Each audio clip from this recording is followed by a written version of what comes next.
Em nome de Jesus. Aleluia. Saúde, amada igreja, com a paz do Senhor. Amém? Amém. Amém, igreja? Amém. Gostaria de pedir aos irmãos que abrissem a palavra do Senhor que está em Mateus 14, capítulo 14, versos 22.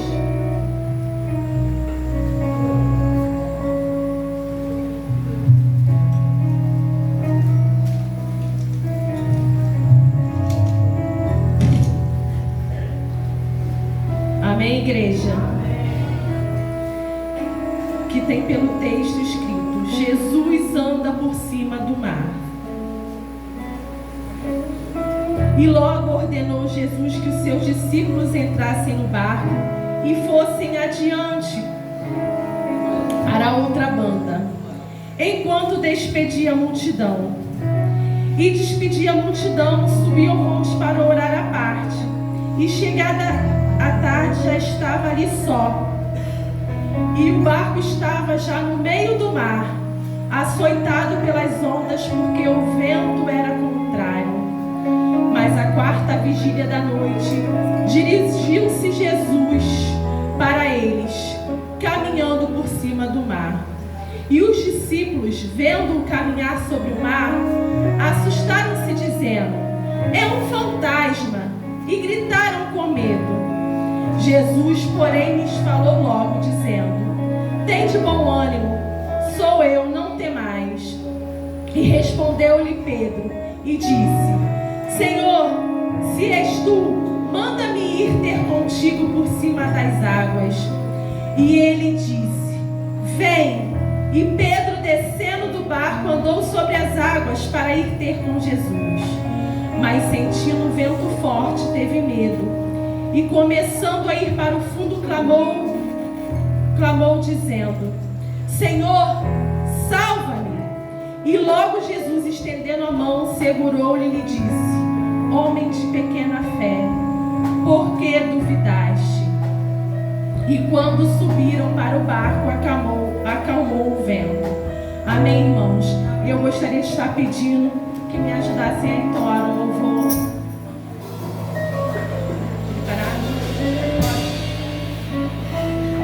Sem o sol se pôr, noite chegar, tu és quem me guia. Se a tempestade me alcançar, tu és meu amigo. Se o mar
sobre as águas.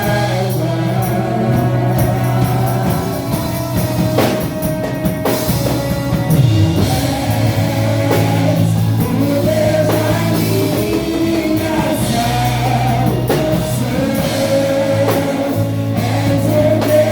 o demônio, minha paixão, minha canção.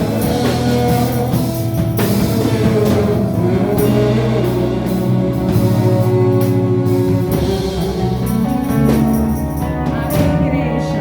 Podem se assentar em nome de Jesus. Irmãos, o tema dessa mensagem é: que tipo de fé você tem? Meu Deus! Porque aqui, né, Pedro, eu vou focar em Pedro. Mas antes de falar sobre isso, né, Pedro, ele era um dos filhos de Jonas, era um pescador. Ele trabalhava com seu pai e seu irmão Tiago. E por indicação de João Batista,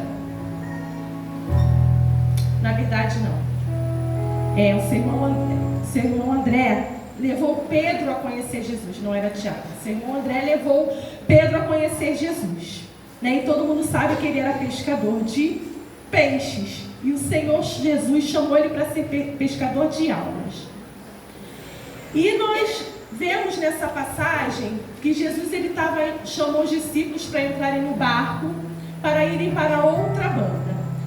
Então vamos conjecturar, né, se teletransportar para aquela situação. Eles estavam ali depois de um dia cansativo, exaustivo. Jesus foi orar, ficou só por uns momentos. E depois de um certo tempo, o barco já estava no meio do mar, então em alto mar. E havia um vento contrário. Havia um vento que estava, vamos dizer assim, poderia estar causando um pouco de medo, por estar ventando muito. Mas na quarta vigília da noite, dirigiu Jesus para caminhar sobre o mar. E aí eu fui pesquisar sobre o que era a quarta vigília da noite, porque tinham 4. A noite era dividida em 4 vigílias. Uma começava das 6 horas da noite, 18 horas, até as 21. A segunda era de 21 à meia-noite. A terceira era de meia-noite às 3. E a quarta vigília era de 3 até as 6 da manhã. Então, mais ou menos esse horário. 3 horas da manhã, na quarta vigília, Jesus estava ali, saiu para andar sobre o mar. Ele saiu para andar sobre o mar porque ele tinha um propósito para mostrar, primeiramente, aos discípulos. Porque os discípulos, eles conviviam com Jesus. Mas quando eles viram Jesus caminhando sobre o mar, eles acharam que Jesus era um fantasma. E o que isso nos mostra? Andavam com Jesus, mas não conheciam Jesus. Não tinham intimidade com Jesus, porque quem tem intimidade, quem conhece perfeitamente, não vai se assustar quando vê o outro. Ele vai reconhecer. Então ali nos mostra a primeira coisa: eles não estavam só com Jesus, mas não conheciam Jesus. E quantas das vezes nós não estamos na casa do Senhor e não o conhecemos? Quantas das vezes nós estamos na casa do Senhor e não temos a intimidade com o Senhor? Porque quem tem intimidade, ele confia perfeitamente, ele descansa. E aí Jesus falou: não temas, sou eu. E aí acredito que eles se acalmaram, né? Ufa, Jesus, graças a Deus, não é nenhum fantasma, não é nenhum monstro. Isso é eu que estou falando, tá, irmão? Já está dizendo que eles falaram isso. E aí Pedro foi ousado.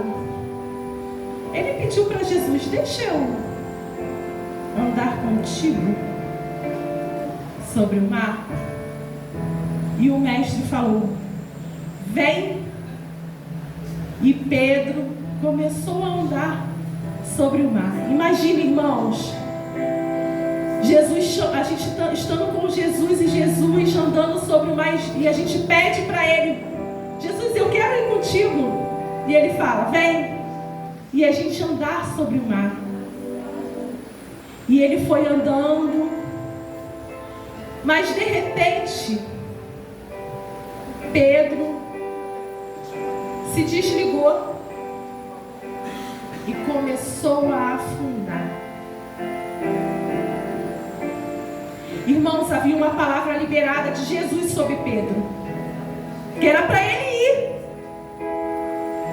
Mas Pedro não se atentou e ele olhou as circunstâncias. Quantas das vezes nós estamos assim?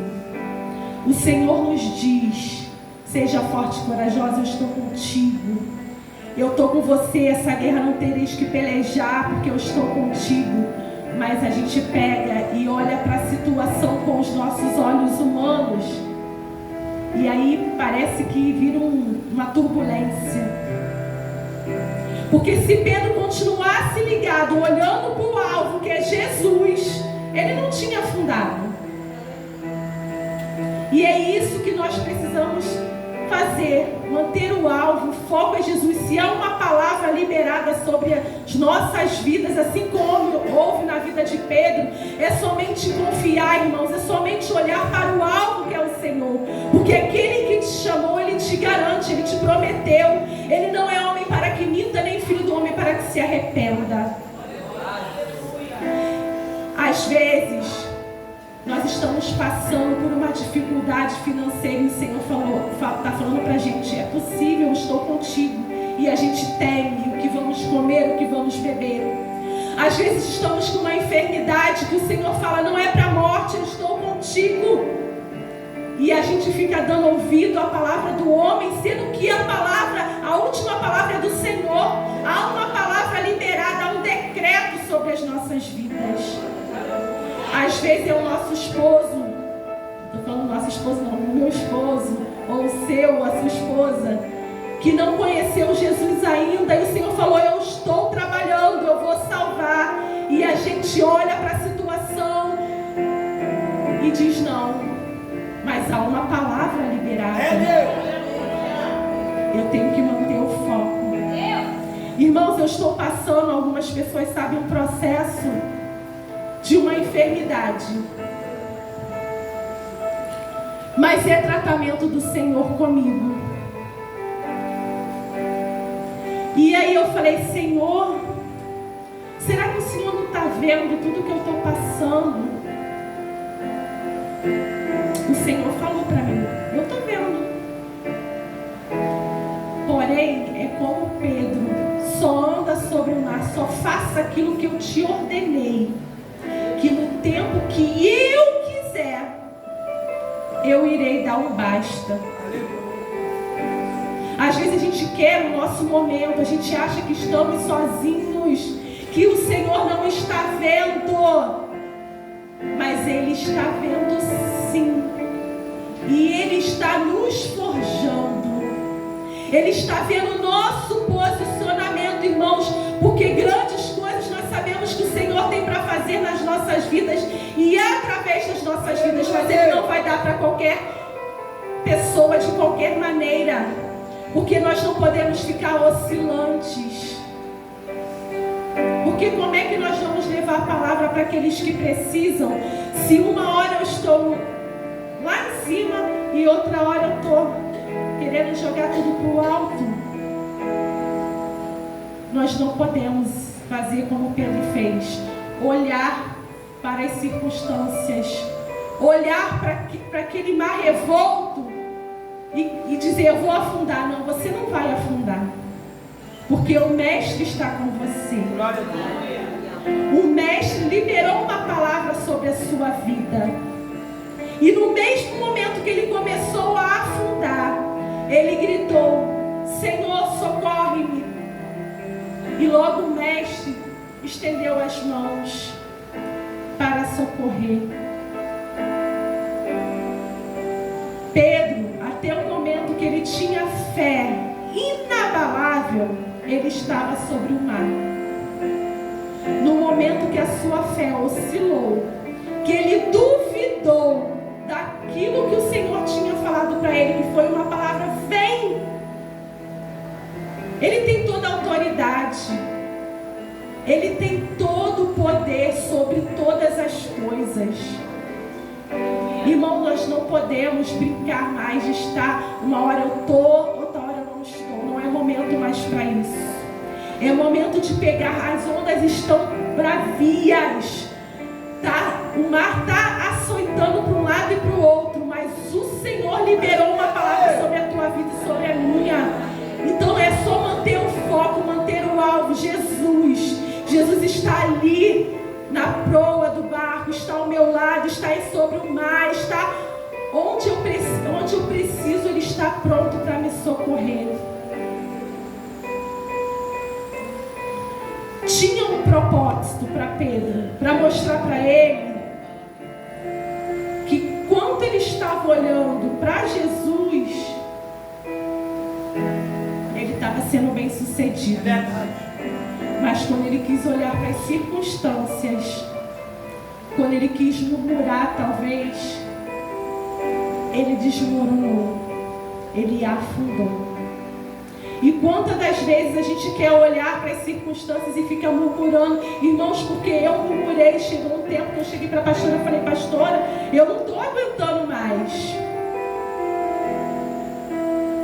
Mas a gente tem que mudar as palavras, como nós falamos, a nossa oração. Não é porque, para quê? Para que eu estou passando esse mar bravio? Para que o que o Senhor quer me forjar? Em quem eu vou me tornar em Cristo, irmãos? Porque se a gente for dizer que o Evangelho, viver o Evangelho é fácil, não. Mas também não é impossível. Porque a palavra do Senhor, ele diz: tem de bom ânimo, porque eu venci o mundo e vós também vão vencer. Então a gente quer um evangelho muito fácil, sabe? Aquele evangelho que nada acontece. Como é que você vai mudar o seu caráter se você não é tratado nele? Ele precisa mexer naquilo que te prende, naquilo que vai fazer você sair do foco para você ser forjado. E se ele tiver que botar na fornalha, na cova dos leões, ele vai colocar, irmãos. Não adianta fazer biquinho nem bater pezinho, não. Porque com Jesus não vai rolar isso. A gente só precisa manter o foco. Saber em quem nós confiamos, em quem nós temos intimidade. Nós conhecemos Jesus ou só somos amigos de Jesus? Nós temos intimidade com o Mestre ou não? Porque quem tem intimidade sabe, não duvida do que ele pode fazer. E a gente precisa confiar naquilo que foi liberado.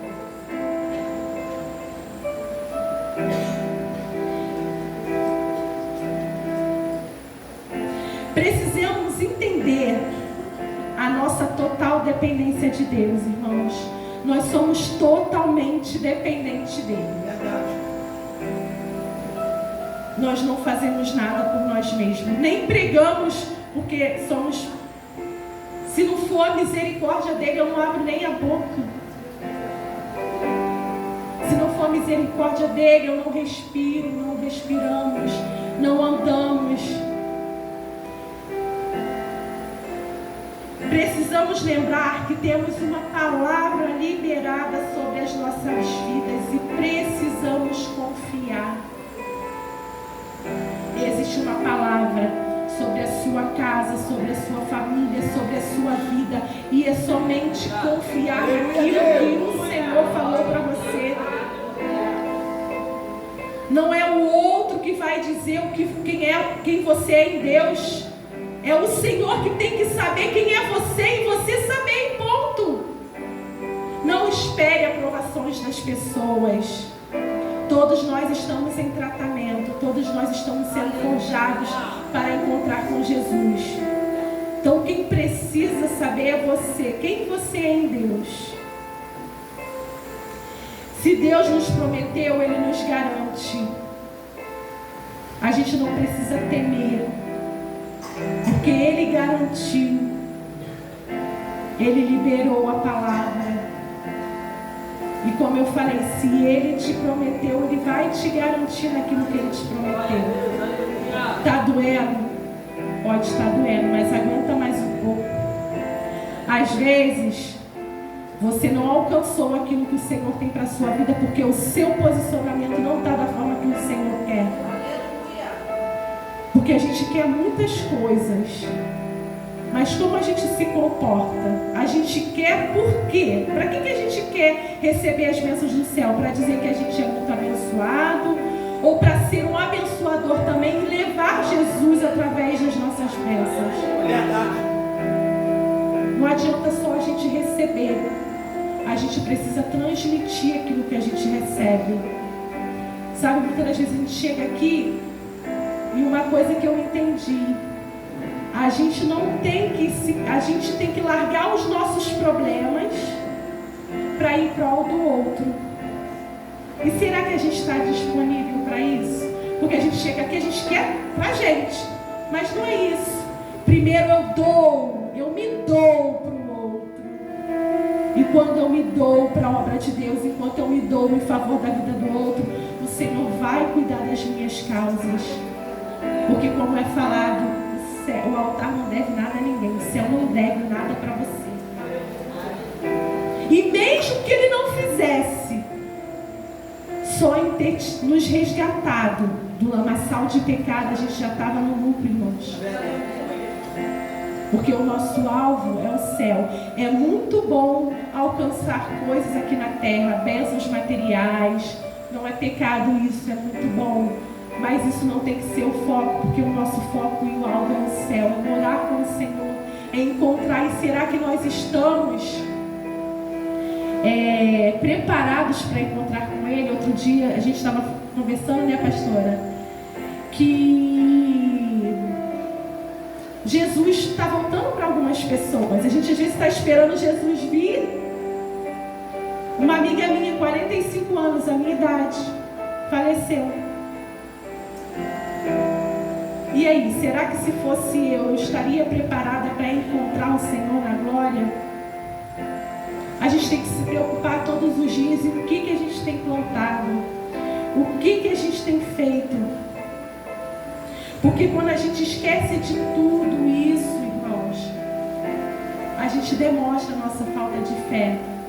Quando a gente demonstra que a gente esquece da palavra que foi liberada, do decreto que o Senhor tem para as nossas vidas, sabe, dos mandamentos que Ele nos deixou, de nos doar, de buscar primeiro o reino de Deus. As nossas prioridades, quais têm sido? Porque a gente coloca prioridade em tudo, mas quando é para a casa do Senhor, a gente arruma desculpa para tudo. Hoje eu não vou porque eu estou cansado, hoje eu não vou porque eu estou com dor, hoje eu não vou porque eu tenho uma festa, hoje eu não... Irmãos, a prioridade é o alvo. Outro dia eu ouvi uma vizinha minha falar assim para mim: você tem compromisso na igreja e é por isso que você larga tudo, até a festa da sua família, para ir para a igreja. Falei, eu largo tudo mesmo. Não sou o melhor, mas se eu tiver que escolher entre estar numa festa ou estar na casa do Senhor, eu escolho o Senhor, porque eu preciso melhorar todos os dias. É aqui que eu ouço a palavra do céu e ela me confronta e me transforma. Nós estamos em constante transformação, irmãos. E quando a gente que está fazendo aula de teologia vê, a gente tem muita coisa para melhorar. Porque o amor de Pedro era um amor... Qual era o nome? Feus, né? É Feus, pastor? O amor de Pedro era Feus, não era ágape, né? Porque o amor ágape é aquele incondicional. E o de Pedro era tipo assim, ó, eu gosto de você. Quando ele negou Jesus.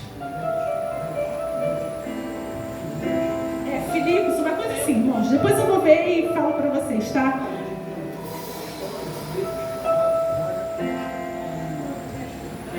Eu sei que o amor de Pedro era esse. Ele queria dizer para Jesus: eu gosto de você. E quantas das vezes nós estamos só gostando de Jesus?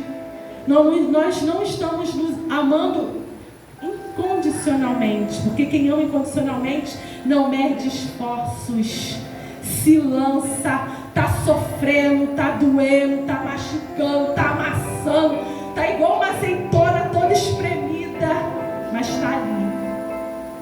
Porque entende que precisa estar na casa de Deus.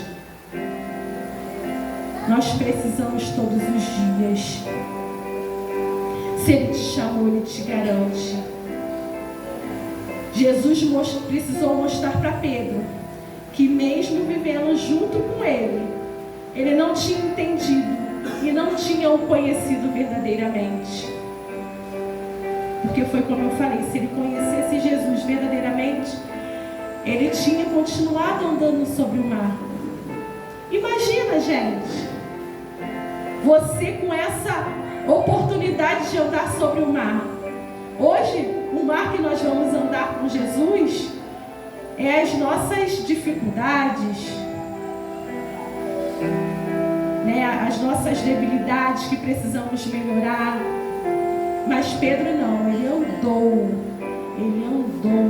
teve ali essa experiência. E nós muitas das vezes estamos tendo experiências com o Senhor, que Ele está dizendo: vem, eu estou contigo, não temas, há uma palavra sobre a sua vida. E você fica: será? Não tem será, irmãos. É só ir, é só andar, é só confiar. Porque Deus, Ele é especialista em cumprir aquilo que Ele falou. Muitas das coisas vai acontecer nas nossas vidas para a gente olhar para trás, para a gente desistir, para a gente murmurar. Mas a gente tem que pensar um pouquinho antes de...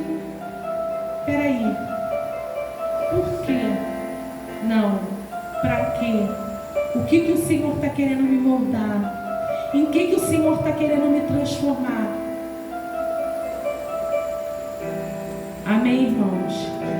E que fique com essa palavra na vida de todos nós, que nós não façamos como Pedro, mas que possamos ter uma fé inabalável, uma fé em crer que há uma palavra liberada do céu sobre as nossas vidas. E assim eu agradeço a minha oportunidade em nome de Jesus.